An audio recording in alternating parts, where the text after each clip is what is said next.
Tandindi Wotating, Tandindi Waiting, Chuitawando Yish Admin, Nitnat. Peu importe d'où on vient, peu importe où on va, on a tous besoin d'un endroit qu'on peut appeler chez soi.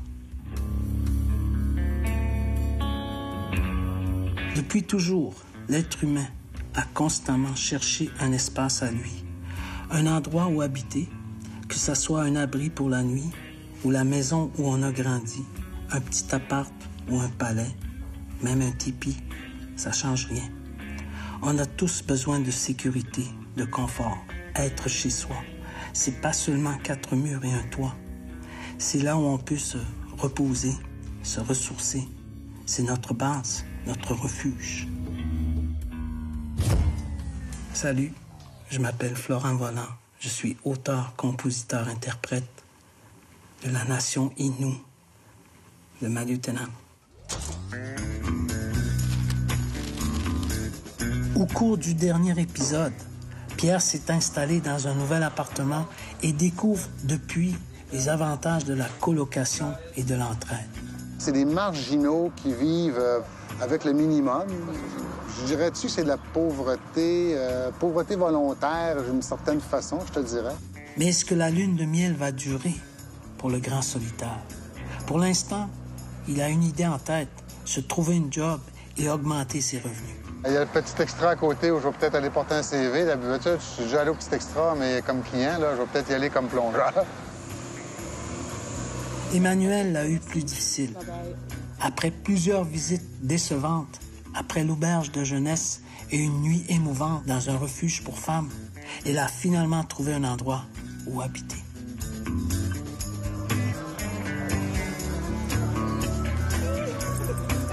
J'ai trouvé une sous-location jusqu'à la fin du mois.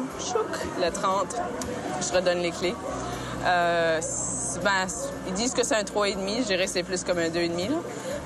Puis c'est beau. Je suis vraiment contente.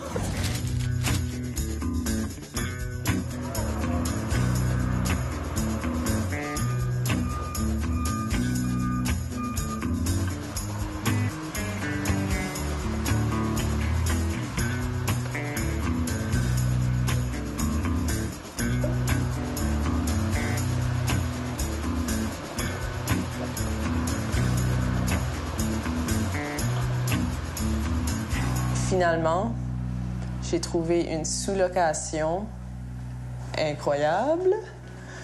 J'ai été chanceuse.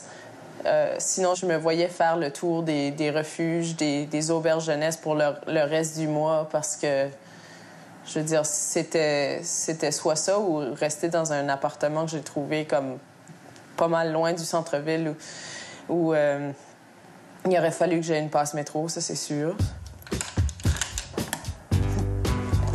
Fait que là, j'ai trouvé ça, 400$. L'électricité est inclus. Chauffage.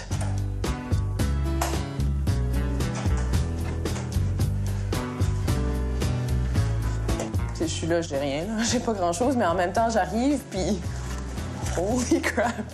Je regarde dans les armoires, puis... Le gars, il m'a laissé de la bouffe, là. Il m'a laissé à manger. Il y a de quoi laver la place un peu aussi. Il m'a laissé du savon. Toutes des choses. Tu sais, je pensais, où est-ce que je vais prendre ça? Si j'ai une petite bouteille vide, si je vais à quelque part, puis je vois une bouteille, j'allais m'en prendre.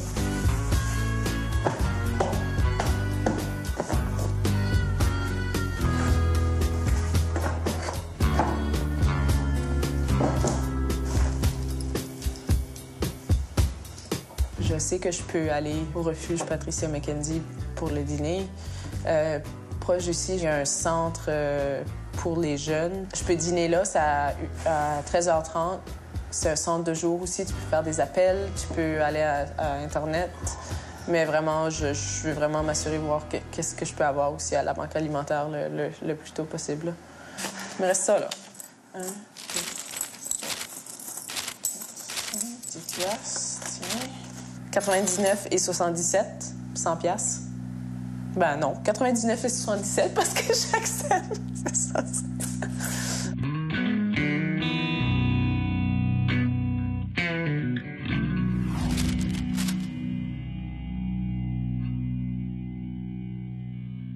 OK, soyons francs.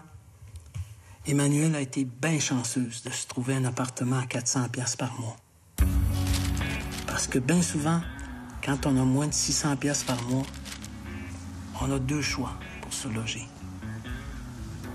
Payer trop cher ou habiter un logement pas d'allure.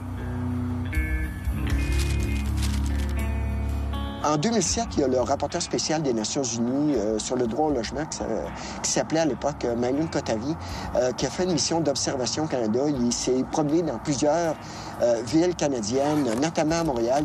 Il a produit un rapport absolument dévastateur sur la situation du logement au Canada. Le cri du cœur de M. Kotavi, dans le fond, c'est comment ça se fait qu'un pays aussi riche que le Canada peut endurer des situations où il y a tant de personnes qui vivent dans des situations d'itinérance, où il y a tant de gens qui vivent dans de mauvais logements, où il y a tant de gens qui rencontrent un problème d'incapacité de payer au niveau du logement. On dit généralement, si tu payes plus que 30 % de tes revenus pour te loger, ben, tu as un problème. Tu es obligé de couper dans tes autres besoins.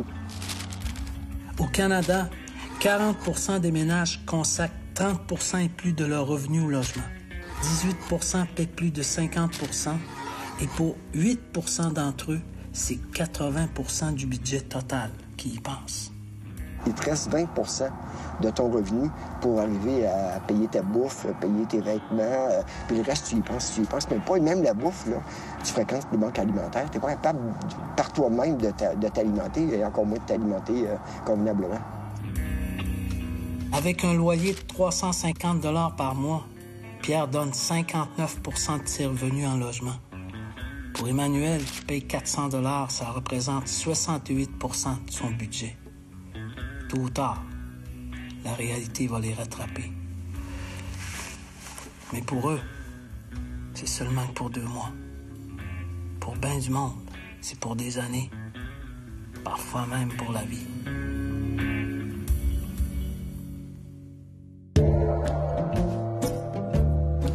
Bonjour, je m'appelle Adrienne, j'ai 62 ans. Je suis du Nouveau-Brunswick. Je suis arrivée à Montréal à l'âge de 16 ans. J'habite dans l'appartement ici depuis le 26 novembre 2007. J'ai signé mon bail avec le concierge et quand je suis montée en haut, il m'a quand même demandé 50 $ pour les clés. Et j'ai dit, monsieur, je suis quand même une femme pauvre, là, je suis sur le bien-être social. C'est un 50 $ de moins dans mon budget. Ça commençait très mal, ça a été excessivement stressant, très terrifiant de voir que je ferais à gorge sur le champ. Je connaissais pas encore le comité d'action du parc Extension à l'époque et j'avais aucune idée comment me sortir de ce pétrin. Mon eau a été coupée 7-8 fois sans jamais aucun avertissement. Et à chaque fois, j'en ai été troublée parce que vous comprenez que quand je fais mon dîner, si l'eau revient juste vers les 4-5 heures et que moi, j'ai pas d'argent dans mon porte-monnaie, je peux pas aller m'acheter un petit quelque chose au coin. Les coquerelles, j'en ai vu constamment. J'en ai vu sur mon matelas. Puis des bedbugs. Quand on a enlevé le box spring pour le descendre en bas, entre le box spring et le matelas, il y avait 2 coquerelles. Ça fait que le box spring et le matelas ont été en bas, dans les vidanges. Je n'ai pas de lit actuellement.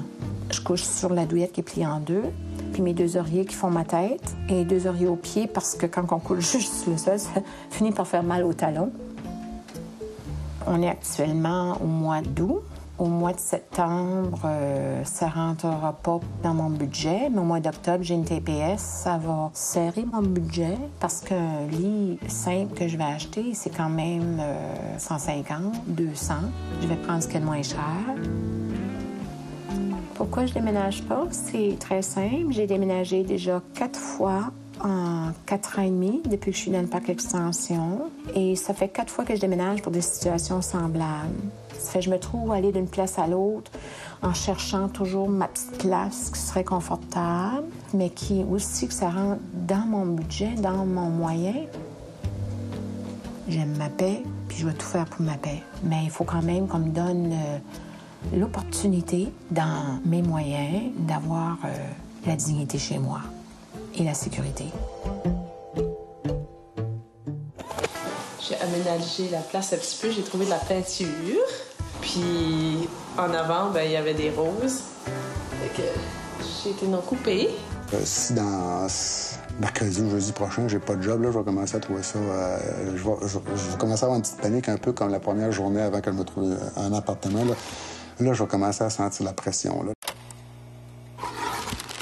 Un gros élément qui est passé, qui était un peu d'aviser les gens avec qui je vis ici, qui je suis finalement, parce que je n'étais pas capable de vivre avec ça. Ça n'aurait pas été viable, on le savait. Fait que j'étais assez nerveux quand je leur ai parlé de ça. Je les ai pris un par un, puis tout va bien. Ils acceptent ça. Ils comprennent. Fait que ça me soulage énormément parce que là... et j'avais peur peut-être que l'attitude change un peu. Puis non, l'attitude, en tout cas, ce que j'ai pu voir depuis hier soir, l'attitude n'a pas changé, pas en tout. C'est des gens qui ont... Pour les gens qui sont ici, quand j'ai des gens qui sont ici, il y en a deux, mais bon, il y a le gars d'en haut, comme on dit, puis tous les gens qui tournent autour, parce qu'ici, c'est très ouvert. Donc, moi, la chose qu'il faut que je fasse attention, c'est de trouver le temps pour que je me repose, pour pas... j'ai plus leur âge, puis j'ai plus leur capacité, donc je peux pas tout le temps suivre. J'ai pas l'argent pour suivre, mais il y en a beaucoup non plus qui n'ont pas l'argent, mais j'ai pas non plus... je peux pas me coucher à 2 heures tous les matins, tous les soirs, puis ça rumba. Je peux pas faire ça. Sans ça, je t'offre pas la bonne.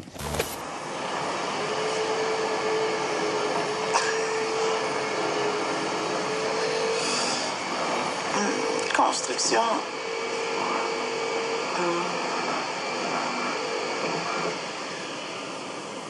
Là, il est 2h30, ça serait le temps que je me lève. Mais c'est ça, j'avais besoin de dormir, je me sentais pas bien encore. C'est une bonne chose, la construction me réveille. Sinon, je manquais les heures d'ouverture de la bibliothèque. Parce que c'est 2h30, ça ferme à 5h. Allez, 3 go.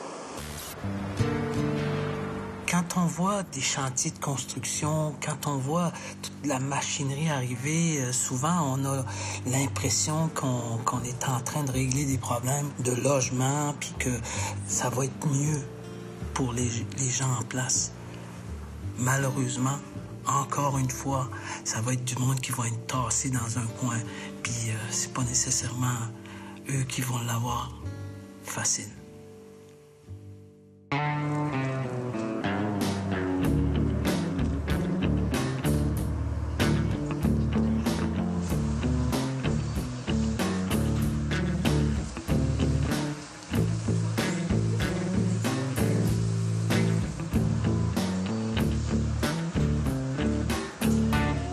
Downtown Eastside, c'est l'origine de la ville de Vancouver, entre autres. C'est où la ville a été fondée. Mais c'est aussi, comme dans bien des villes en Occident, c'est le vieux Vancouver qui a été repoussé, oublié. La misère, les problèmes ont été empilés dans ce quartier-là. C'est le quartier le plus pauvre. C'est probablement les logis les plus chers pour ce que c'est en Amérique du Nord, puis c'est rien, là, Le premier gros show qu'on a lancé au BC, c'était Expo 86. Puis c'est là, question loyer, c'est là que ça a changé. Là. Ce qu'on a vu, c'est que tous les gens qui vivaient dans des logis qui étaient abordables, ils sont fait repousser à l'est de la ville. C'était à partir de ce moment-là que ce que tu pouvais te louer sur l'aide sociale était pas mal dans l'est de la ville. Puis ça, c'est concentré. On ne construit pas d'HLM, il n'y a plus de financement pour les logements sociaux. On a des pinottes qui sont données au niveau provincial.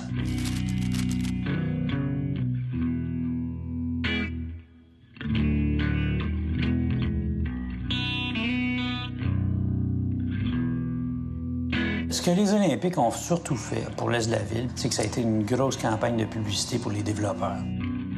C'était une raison de mettre Vancouver sur la map pour une classe de gens qui vont acheter, parce que c'est pas le monde de Vancouver qui achète les nouveaux logis, les nouveaux condos. L'est de la ville se fait, c'est comme un rouleau compresseur. Hastings, c'est pas mal tout ce qui reste jusqu'à même. Si tu vois les rues environnantes, c'est des cafés et des condos. C'est ça le paradoxe de Vancouver. C'est le code postal le plus pauvre au Canada, ou l'était jusqu'à très récemment. À cause de ces gens-là, c'est plus le code postal le plus pauvre, mais ça va juste à côté. Là.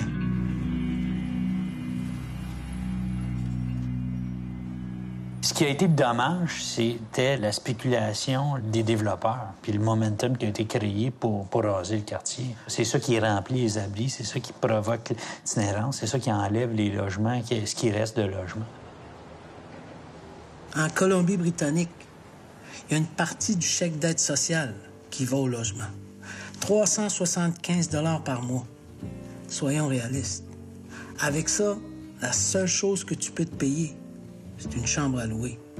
Puis encore, les moins chers sont à 400 $. Ceux qui sont dans la rue à Vancouver, c'est des gens qui ont des problèmes de santé mentale ou de toxicomanie. 30 à 40 % dans l'est de la ville sont amérindiens. 10 % sont francophones. Quand tu considères que la population de francophones au BC, c'est 1,5, c'est démesuré. Ça fait que c'est les gens qui ont eu de la misère à s'intégrer au collectif, puis qui ont été mal soutenus, puis ils sont trouvés là. J'ai vu beaucoup de changements dans l'est de la ville. Ça fait 10 ans que je suis patauge, là, puis quand je me dis que ça peut pas s'empirer, qu'on va se réveiller, on m'en sort une nouvelle.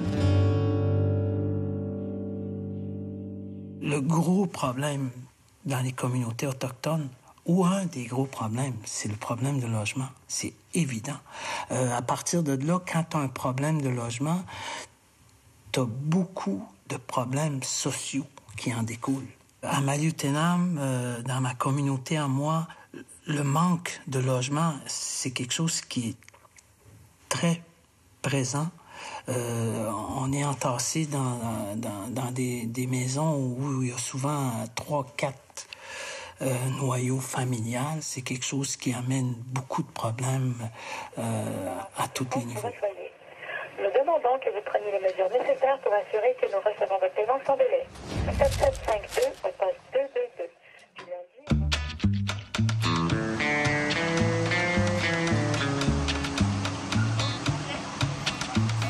Je m'appelle Denis Trépanier, je suis intervenant communautaire au comité d'action de Parc Extension, qui est le comité logement du quartier. On a deux aspects de notre intervention. La première, c'est l'information juridique aux locataires quand ils ont des problèmes dans le cadre de leur bail ou les gens qui auraient besoin de logement social ou collectif. Bienvenue à la Régie du logement. Nous, on roule alentour de 1500 cas par année au bureau. Oui, bonjour, madame. Oui. OK, moi, j'appelle du comité d'action de Parc Extension. Et puis, j'ai une question. Quand il y a une session de bail... Oui.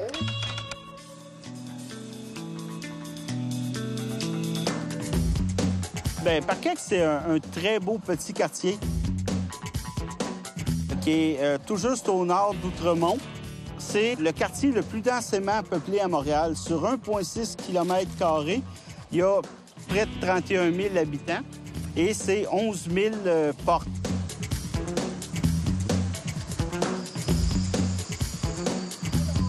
C'est un lieu d'arrivée au Québec et c'est un lieu de passage. Les gens, les communautés viennent ici, s'installent pour un temps et ensuite, quand ils améliorent leurs conditions, s'en vont dans d'autres quartiers. Bonjour, ça va bien? Oui, ça va très bien, merci. On côtoie ici là, plus de 64-65 communautés ethniques différentes. C'est un quartier où les familles sont les plus nombreuses, mais c'est aussi statistiquement le quartier où les logements sont les plus petits. Ce qui fait qu'il y a une pauvreté, c'est pas que les gens travaillent pas. Les gens travaillent plus ici en moyenne qu'ailleurs. Sauf que comme c'est des personnes immigrantes, il y a des conditions de travail qui sont plus difficiles et des salaires qui sont plus bas qu'ailleurs. Quand tu payes 50-60 % de ton revenu pour te payer le loyer, il ne te reste plus rien après.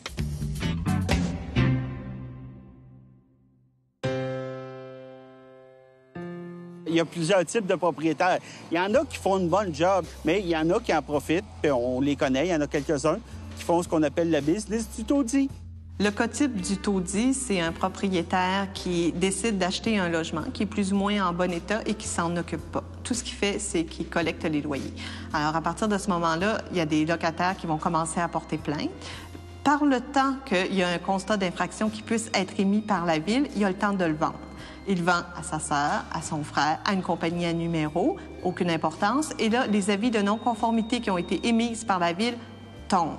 C'est des propriétaires qui profitent de l'instabilité des gens, de la méconnaissance des gens qui sont arrivés il y a moins d'1 an, qui ne parlent ni français ni anglais, pour hausser comme ils veulent, quand ils veulent. Et quand quelqu'un veut s'en aller, la majorité des propriétaires vont te dire « Écoute, si ça ne convient pas, il n'y a aucun problème, va-t'en.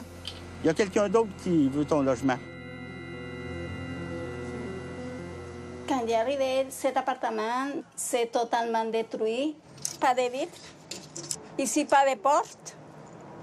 Il y a des cucarelles, des souris et de la punaise de lit beaucoup. Et mes enfants sont piqués. Quand j'ai arrivé ici, cette habitation, il y a des bananes. Un petit entreposat de fruits. Dans votre appartement? Oui. Et c'est les dors et les mouches. La salle de bain, la même chose, totalement détruite. J'ai changé le plancher, j'ai changé le lavabo, changé la toilette. J'ai acheté l'insecticide, j'ai acheté les produits pour exterminer. Et la cuisine, la même chose, j'ai réparé, changé le plancher, peinturé. Comment ça s'appelle? Les poignées. Les poignées. Et en bas, les personnes qui m'ont loué l'appartement, je leur ai dit que beaucoup de souris, et me dit, je ne suis pas coupable. J'ai acheté une douche pour que me nettoyer la maison de les souris. J'ai décidé de partir pour que j'ai fait beaucoup de travail ici. J'ai investi $1,600 et j'ai travaillé 2 mois seule. J'ai venu cet appartement parce que j'ai perdu mon emploi et j'ai payé avant $800 et $650 si je le répare. Quand je le répare, le propriétaire dit que je dois partir parce qu'il va louer plus cher cet appartement. Parmi les tactiques d'intimidation employées par les propriétaires, tu as des gens qui reçoivent des menaces quant à l'immigration, de se faire dénoncer à l'immigration. Il y a des gens qui se voient leur eau coupée comme par magie, ou ce qu'ils peuvent faire parfois, c'est qu'ils commencent des travaux majeurs sans jamais les terminer. Souvent, ce qu'ils font aussi, c'est que pendant 1, 2 ou 3 mois, ils ne viennent pas ramasser le loyer en espérant que la personne dépense l'argent et qu'ensuite ils puissent les faire résilier le bail par la Régie du logement. Marie avait l'argent comptant en main et elle l'a remis elle a tenté de le remettre au propriétaire qui ne l'a pas accepté. Quand je le regarde, elle m'a dit, quand tu vas partir? Quand? Toujours. Mais, oui, je le dis tout le temps parce que je suis fatiguée. Actuellement, lorsqu'un locataire porte plainte à la Régie du logement, il y a des délais de 16 mois. Un bail dure 12 mois. Pour nous, il n'y a aucune justice là-dedans. D'autant plus que la Régie du logement va entendre la cause des propriétaires dans un délai de 6 semaines. Mais si on a des coquerelles, de la vermine, des rongeurs, de la moisissure, des problèmes de chauffage, eh bien, ça prend 16 mois. Pour nous, c'est intolérable.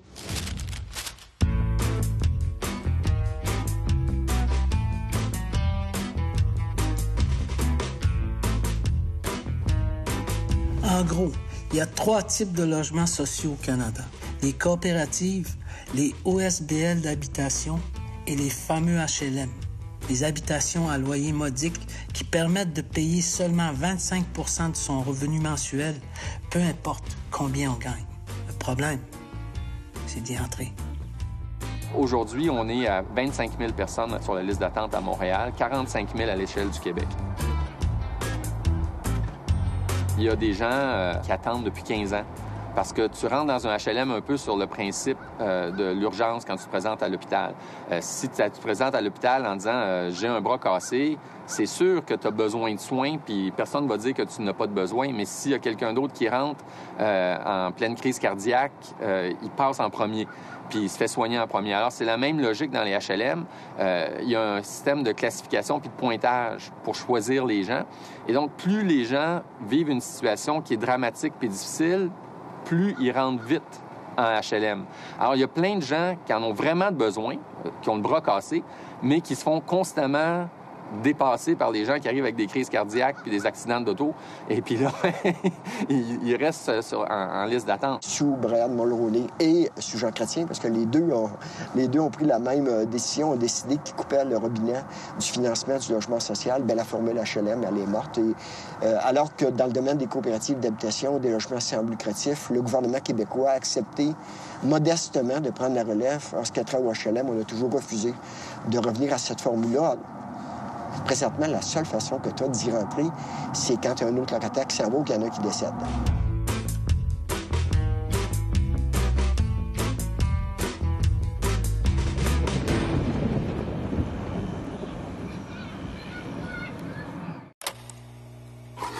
Moi, je viens du Labrador. Je suis né au monde dans des grands espaces. Puis bon, de parents chasseurs, pêcheurs, cueilleurs, des nomades. Mes grands-parents ne parlaient ni français ni anglais.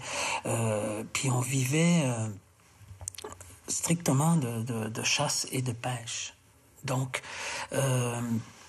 je vivais dans un endroit, une cabane au Labrador, où il n'y avait pas d'électricité, pas d'eau courante, mais j'ai jamais eu l'impression d'être pauvre, parce que j'ai jamais eu froid, puis j'ai jamais eu faim. Puis j'étais entouré de ma famille, mes oncles, mes tantes, mes frères, mes sœurs. Les souvenirs que j'ai de ces moments-là, qui étaient probablement vu par d'autres quelque chose de démuni, mais j'ai jamais senti qu'on était démunis. Même je nous trouvais, quand j'y pense maintenant, je nous trouvais très chanceux de pouvoir vivre dans un endroit comme celui-là.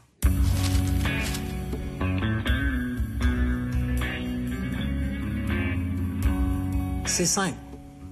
Quand tu as de l'argent, tu loues un appartement. Quand tu n'as moins,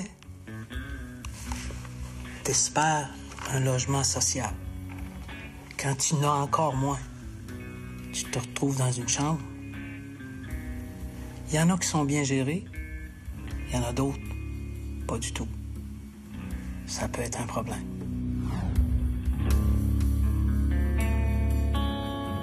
Je me rappelle quand j'étais plus jeune, je travaillais, tout allait bien, je passais par là, en avant des blocs. Je me dis jamais je vais aller vivre là. Ils sont-ils pouilleux? Pourquoi ils vont pas travailler? J'étais comme ça, moi, avant. Aujourd'hui, là, je suis là.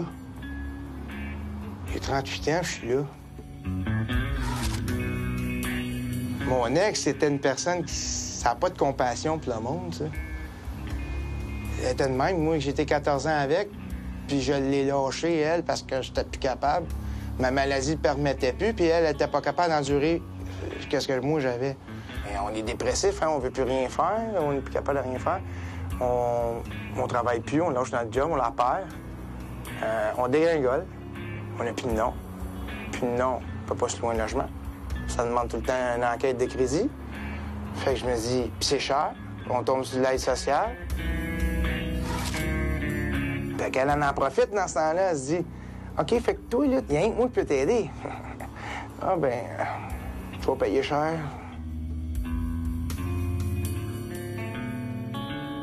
Quand on est là, on est tout le temps sur le nerf. Oups, on fait pas un bruit dans la maison, faut rien faire. Là, des fois, je dis « Ah, elle est là, la vieille. » Je check dans la... On est tout le temps en train de se guetter. Elle va donner un avis, c'est à sa guise, là.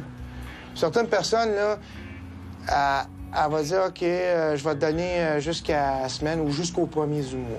Mais souvent, c'est tout de suite demain matin. Ou des là sur le champ, là. On l'a vu, elle fait qu'est-ce qu'elle veut. Ceux qui sont là, moi, je les connais, c'est du bon, moi. Mais c'est tout le monde qui prend de la drogue. Ils sont sur la speed ou l'ecstasy tout le temps. Pour fonctionner. Puis ils tournent en rond, ils tournent en rond, ils tournent en rond, ils tournent en rond, ils tournent en rond, puis tout le temps en rond. Moi, je suis pas de même. J'en connais d'autres qui sont pas comme ça. Il y en a d'autres qui viennent de se séparer. Bon, ben vite. Ah, il faut que je me trouve une place à vivre, une chambre. Si t'es pas consommateur ou t'es pas ami avec ce monde-là, tu peux pas vivre une vie normale. C'est rock'n'roll là-dedans. Là. Là, cette année, c'est calme. L'année passée, c'était bien pire que ça. Il y en a qui ont des flingues, ils ont toutes sortes d'affaires, des guns. Là. Puis ils montent à part de ça, en me disant, regarde, viens pas m'écœurer. Ça se tient dans la cour, ça pète des bouteilles à terre, ça fait tout. Là.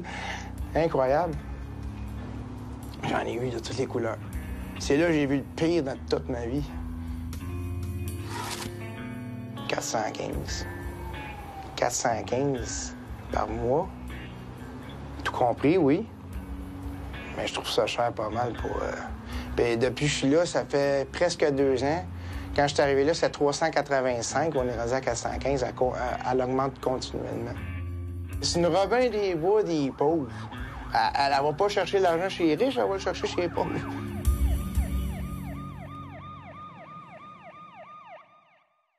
On s'habitue rapidement au confort. Ça doit pas être évident de le perdre du jour au lendemain. Comme Pierre. Partir de son condo de luxe pour se retrouver en colocation avec une bande de musiciens, faut le faire. Il a beau aimer l'aventure, vouloir s'adapter, quand on se sent pas bien où on vit, ça finit par jouer sur les nerfs.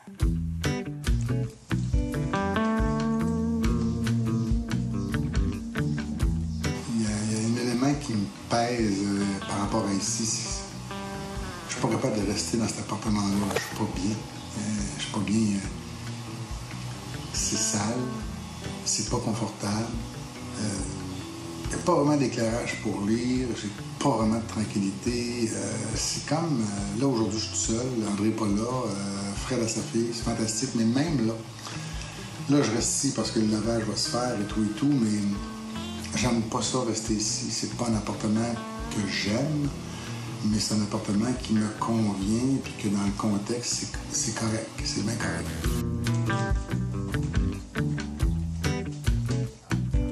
C'était une soirée vraiment bizarre hier. Ils sont venus ici, c'était 10h30, avec un petit peu d'appréhension sur qu'est-ce qui allait se passer. Puis c'était toute qu'une soirée, on va dire que quand je suis arrivé, mon frère était là, il y avait peut-être 2 personnes, mais c'était encore assez tranquille. Là, Aniel arrive, d'autres musiciens qui arrivent, ça commence à jammer, à jouer la musique. Là, il était minuit et demi. Là, je n'étais pas couché, regarde, c'était impossible de me coucher là. Fait que là, il n'y avait plus de bière, les dépanneurs étaient fermés. Ça fait que les autres, quand on s'en va à l'Astral, ça sortir de la bière. Puis là, finalement, ça a viré qu'on va tout à l'Astral, mais moi, j'ai vraiment pas chaud. Moi, je dis, OK, c'est correct, allez-y. Moi, je vais pas, je vais me coucher. T'es rendu à peu près minuit et demi. Puis rien à faire avec Will. Non, tu viens, c'est moi qui te paye la bière. Mais finalement, je suis allé. 2, il m'a pas payé la bière, fait que je me suis acheté une quille à 9 piastres, finalement. Hein. Alors, ça fait un trou dans le budget. Je suis rentré à 2h30. Eux autres sont rentrés pas longtemps après. Puis là, ça a continué. Il était, je sais pas, 7-8 ici, là, dans la cuisine. Puis là, maintenant, là, il y avait un petit peu d'agressivité avec Will. C'est sûr que les marginaux, hein, ils ont une vie assez particulière. Ils ont des choses à créer, ils ont de la difficulté à vivre. Ils ont des colères intérieures dans certains cas. Ils ont un aura, ils ont de la malchance qui les court après. Il y a aussi tout un volet... ils sont tellement passionnés par la musique, tellement marginal, ils aiment aussi beaucoup la fête, donc ils vont tout le temps privilégier ce volet-là à d'autres volets. Puis quand ça arrive pour d'autres volets, comme c'est fou, ce qui est arrivé un matin avec Amiel, puis Fred, qui était supposé aller hier à Saint-Jean, qui a décidé de pas y aller finalement parce qu'il allait passer la soirée ici. Mais Amiel, elle allait leur conduire à Saint-Jean. Mais Amiel, le matin, arrive, elle dit, j'ai plus de gaz dans mon char, le char part pas. Ils s'en vont chercher de l'essence à côté, dans un petit bidon. Le char part pas quand même. Fred, je t'en crisse, il dit, je vais passer encore pour un STS, il va pas voir sa fille. Là, Amiel appelle une de ses amies qui passe son auto. Fait que là, elles vont chercher l'auto.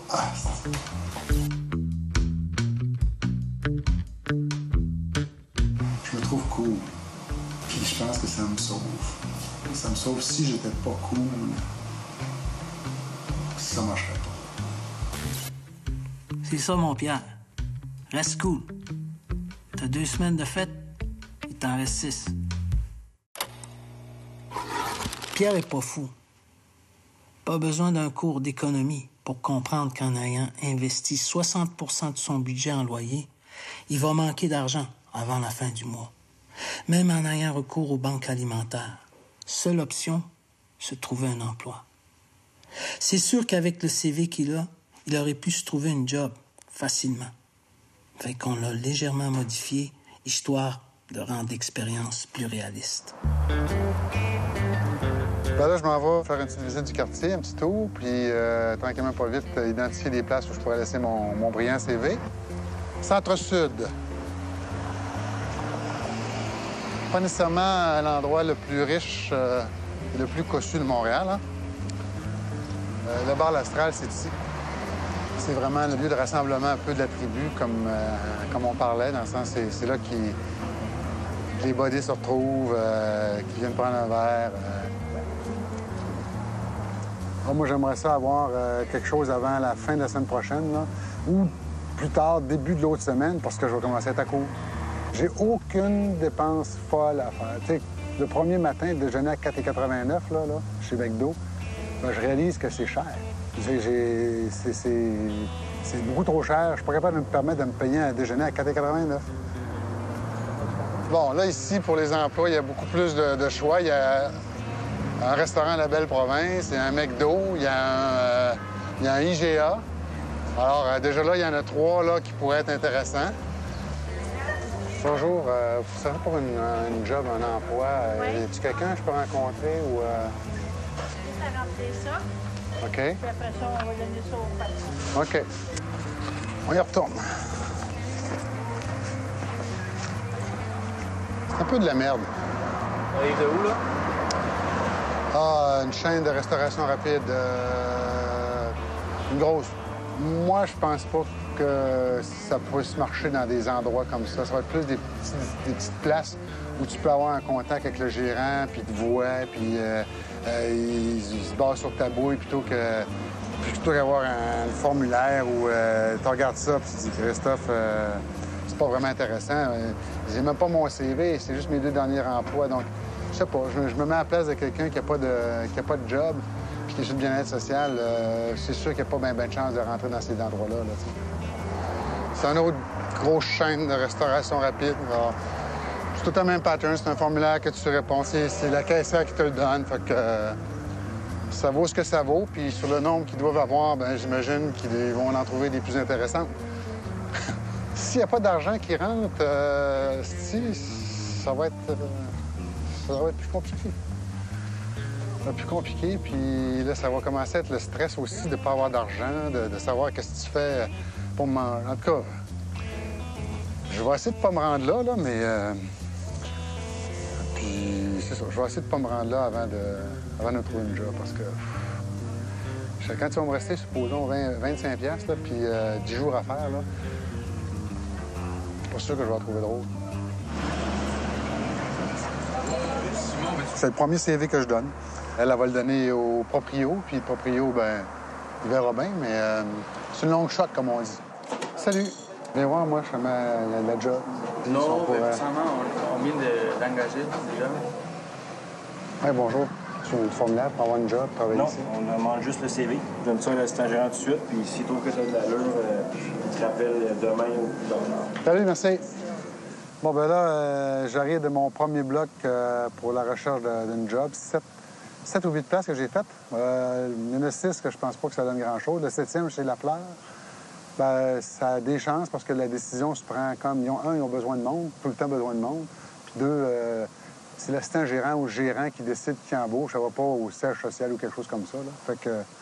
On verra bien, mais Fred, à l'appartement, il me disait « Ouais, mais tu t'es pas rasé. » Fait que... Marie aussi, la réalisatrice, elle me dit la même affaire. Fait que là, c'est vendredi, c'est pas la meilleure journée aussi, semble-t-il, pour porter des CV. Ça fait que là, je pense que je vais arrêter pour aujourd'hui. Je vais recommencer ça lundi, mardi. Là, je vais le faire de façon plus intensive, puis je vais me raser. Pendant que Pierre rentre à la maison, Emmanuel fait l'épicerie, principalement avec ses yeux. Tu sais, les bananes sont à combien? J'ai jamais utilisé ça de la vie. OK, merci.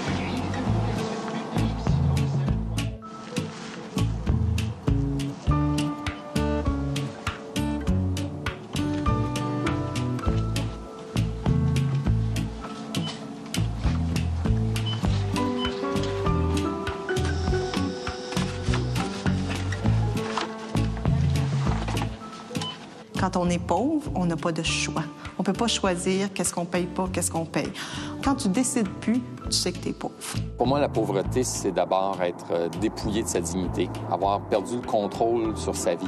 C'est ça plus que les questions monétaires ou les questions les questions matérielles, parce que ces choses-là suivent.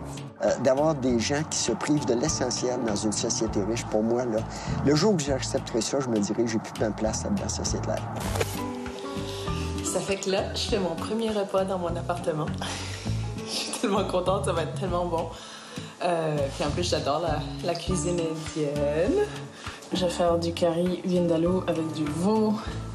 J'ai du riz basmati. Piment. Dans le beau, le beau chaudron que j'ai trouvé dehors. Oui. 3h30 dimanche après-midi. Excellent. Fait que je vais être là. Merci, bonjour. C'est un job. McDo. Yes! J'ai invité un de mes amis qui m'avait déjà accueilli chez lui à venir manger avec moi. J'ai juste dit que lui doit amener l'alcool, mais moi, je fais la bouffe. J'ai fait des demandes d'emploi, puis j'ai une entrevue avec chez McDonald's dimanche à 3h30. Incroyable. C'est vraiment la dernière place que je pensais qu'elle allait m'appeler, mais ils m'ont appelé même pas 2 heures après. Alors, on voulait voir qu'est-ce que ça donne. En même temps, je suis un peu énervé, dans le sens que les démarches que j'ai faites ont donné des résultats. C'est toi, Marc-André, c'est toi.